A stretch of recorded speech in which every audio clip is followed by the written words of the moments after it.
was fun. The fun continues because we are headed into our final leg of our quest, the quest for the Holy Grail that we now know lies within us, the true Holy Grail that lies within us. And like in any hero's journey, the last bit of it is usually the most challenging, right? This is where the dragons show up, where the flying monkeys come, where we get lost, where we end up in a snake pit, right? Well, the same could be true for the journey that we're about to embark on today, which is to discover the treasure in relationships, which we know can be challenging, and yet it's really where we grow the most. It's where we develop the skills and talents we never even knew we had. This is where we have an opportunity to become the hero or the shero, as Pat Webster was sharing with us last week, of our own adventure.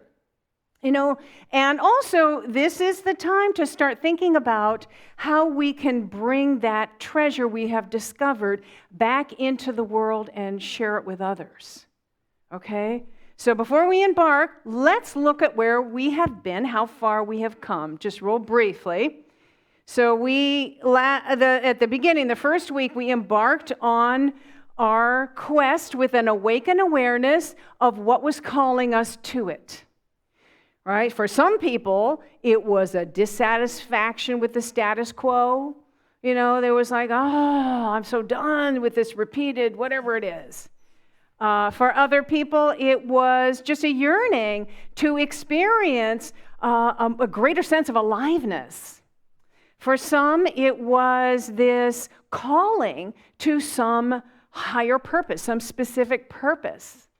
And still for others, it's just this sense of, when I experience and connect with more inner peace and love, I can help make a troubled world more peaceful and loving. So we identified what it was for us, and then we signed our rules of engagement agreement, which was really just to help us to remind ourselves to stay committed to the path regardless of the challenges. And then we set off for our first adventure to discover the treasure of inner peace. So inner peace, and so we discovered that inner peace is a quality of being that must be embraced, must be cultivated with spiritual practice, with a regular spiritual practice, right? And then we started talking about the robbers of our peace and how to thwart them. The robbers of our peace, if you remember, the should-bes. If you remember, I should be different, you should be different, this should be different. And the interpretations that we add onto a lot of things which are rarely accurate and just kind of rob us of our peace. And then the greatest robber of our peace, resentments. And so we learned how to work through those things. We're going to be talking a little more about resentments today.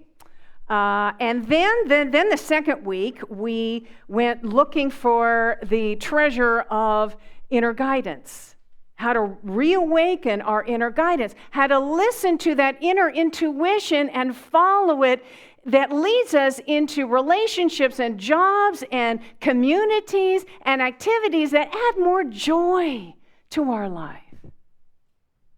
We learned how to ask better questions of our inner guidance and to get into a place where we can hear the answer more clearly. Remember that? And then last week, Pat Webster was here with us, and she shared with us the treasure. She shared with us the treasure of self-compassion, how to love our perfectly imperfect, divinely human self. How to know that we have always done the very best we could with the consciousness we had at the time.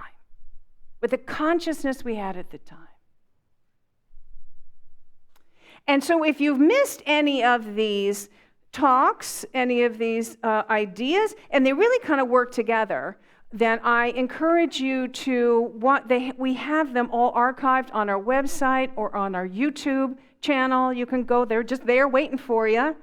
And also, make sure, if you missed a week, make sure you pick up on the back table, there's an affirmation and a handout for each of the weeks. So if you missed one, pick up the handout, the affirmation for that week. It's like a complete set. So it's there for you. We have extra copies.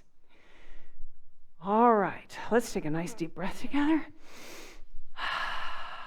Good, because we're about to embark on this journey of discovering the treasure in relationships.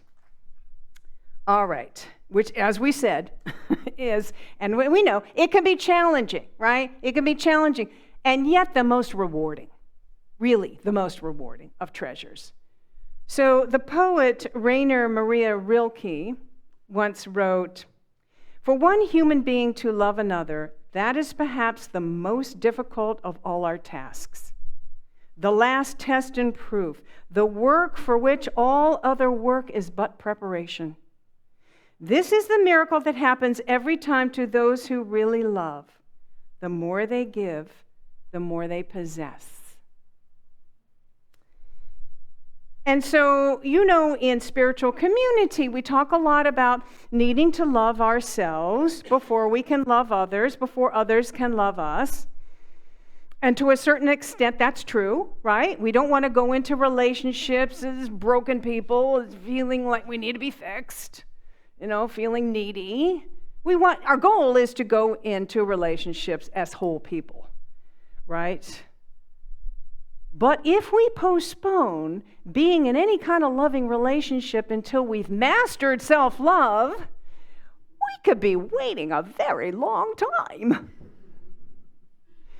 So yes, we work on ourselves. We work on becoming more loving, more centered, more peaceful, more giving. We work on healthier emotionally, mentally, spiritually, physically. We work on opening to a greater experience of abundance in our life. We work on that, right? But if we are doing that, if we're experiencing that, or even working on that, and we're standing here alone, what good is that? If we have no one to give our love and our joy and our peace and our wholeness and our abundance to, then it's all for naught. Because we are relational beings. And friendships and our family, whether that's our family of birth or our chosen family, close associations, intimate relationships, they're essential to our well-being. Essential. So why are relationships so dang hard?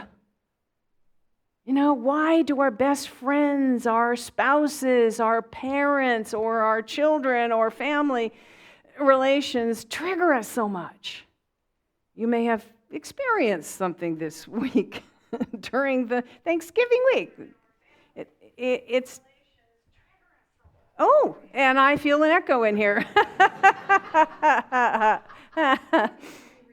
I guess, yeah, right, there you go. Yeah, so let's look at the possibilities here, right? Let's look at the snake pits that we want to avoid. Okay, ready to go? Our first snake pit, the should-bes and the expectations. Now, I talked a lot about the should-bes in the first week, so I won't go more into that, but only to say that each individual human being has their own unique idea about how life should be. Life in general should be. And so that includes values, ethics, a philosophy of life, vision for the future, right? And the thing is to find people who kind of resonate with that, who have a similar outlook on life, a similar way of viewing life. And in fact, last week when we got together in our community forum, I heard a lot of you say that. I come here because I'm with my peeps. I feel, people who I really resonate with. So that's, right, the goal, to look for that. And sometimes in relationship, one person can sort of begin to go off on another path and explore something else and change and grow, and the other person's staying here. So we can see how that can cause a heap of trouble, right? Also, expectations. When we have expectations of others that we don't communicate clearly because we think they should know, he should know how I feel. They should know what I'm thinking. But they don't. They don't. So that's the snake pit right there, right? When people don't behave as we expected them to, and our silent expectations, we didn't mention it, that causes a lot of disappointment and frustration and even anger. Excuse me. So the only way around this snake pit, both of these, the should-bes and expectations, is through open and honest communication. So how many of you have heard of NVC, nonviolent communication, taken a course in that, compassionate communication? Yeah, it's good. You learn skills in that. And I'm thinking it might be time to bring that back here because, just because you've taken it once doesn't mean you've met, it's like a skill that you have to hone. So if you're not yet familiar with this, it's just really briefly, it's about deep listening. Deep listening, and you listen and then you repeat back to the person what you think you heard and what you're guessing they're feeling. And then they have a chance to correct that. No, it wasn't this, I mean this, or yes, that's it. And then you change. And I remember being handed a sheet of paper that had all of these different hues and nuance and variations of feelings. So the idea is to get really clear on exactly what you're feeling and to help. So how many of you would take again a course if we offered it in the new year on compassionate conversation, NVC? Okay. It might be good not just for our community, but maybe like outreach because it's, yeah. Okay.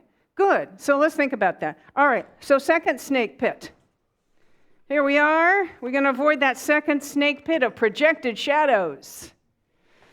It's not something we talk about a lot in Unity, much to our detriment, I think, because I think this unconscious dynamic could be the thing that's sabotaging our growth. This projected shadows, this is where there are parts of us that we have rejected, that we have repressed, and we've pushed down into the shadows. So basically, that's the idea. And a lot of this comes from our childhood, our parents, God love them.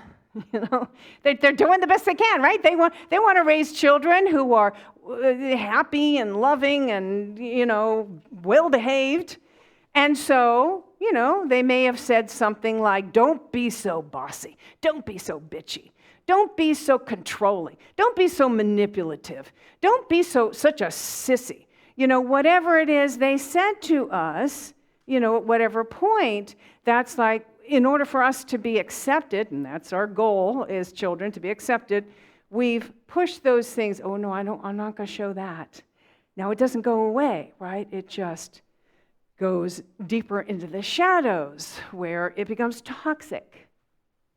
And if our mother's disapproval didn't send those things into the shadows, then certainly stepping onto a spiritual path will.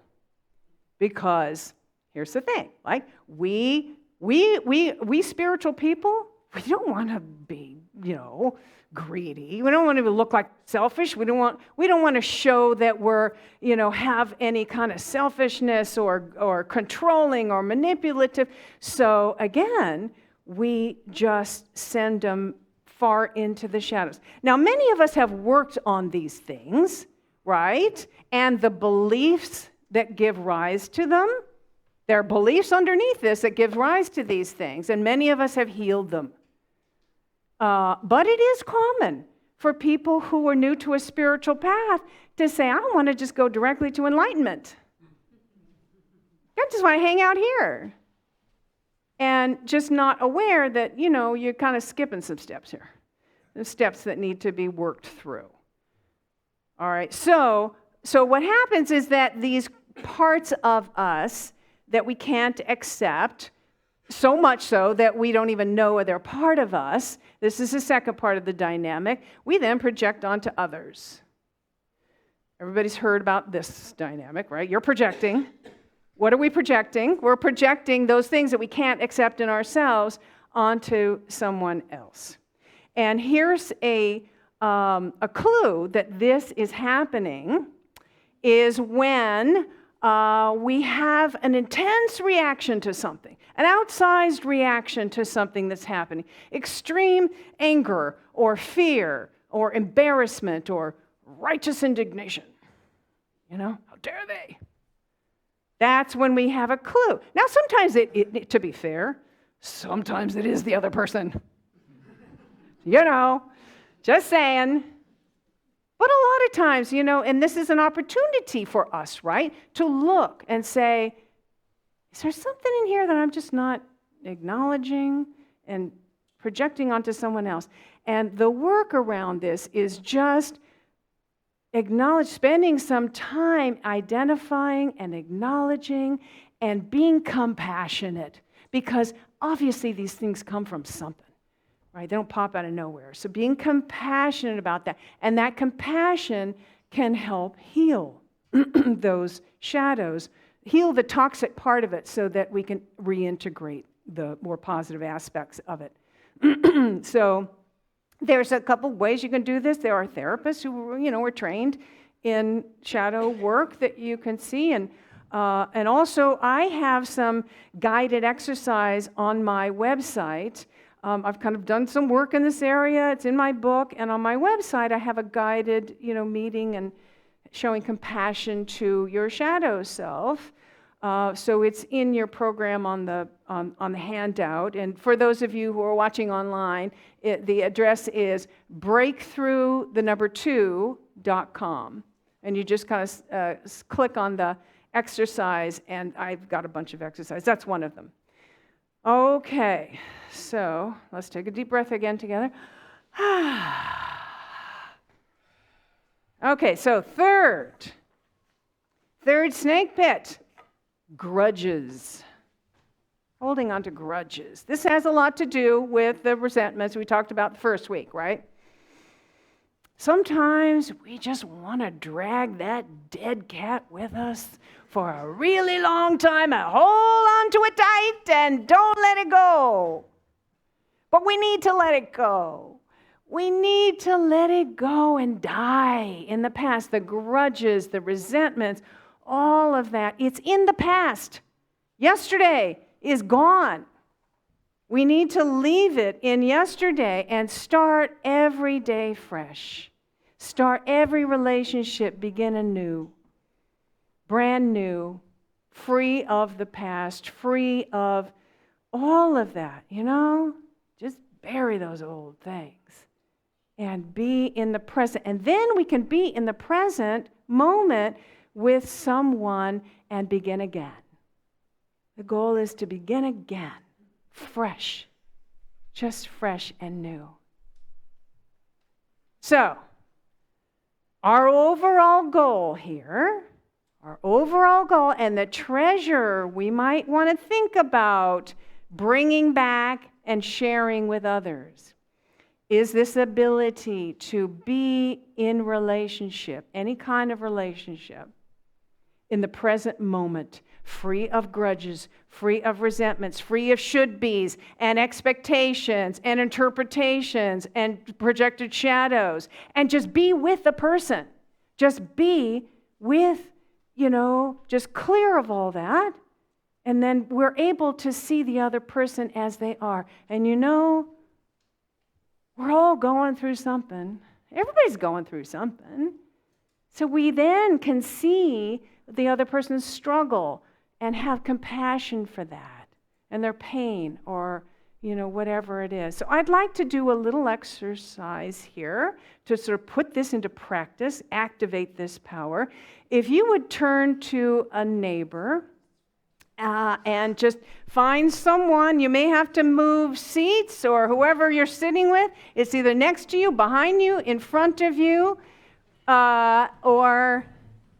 and raise your hand if you don't have a partner. Does everybody have a partner?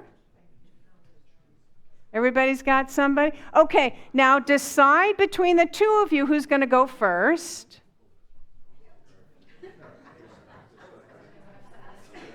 Has everybody decided who's going to go first? All right, the people going first, raise your hand. Everybody got that? Okay. Look your partner in the eye and repeat after me. I see you. I see your divinely human self. I see the perfectly imperfect humanness of you. I see your struggles and your pain. And I see the Christ in you. The divine in me beholds the divine in you. You might do a little namaste thing there if you feel like it. Okay, now we're going to switch off. The second person, you ready? Take a breath. Look your partner in the eyes and repeat after me. I see you. I see your divinely human self. I see the perfectly imperfect humanness of you. I see your struggles and your pain. And I see the Christ in you. The divine in me beholds the divine in you.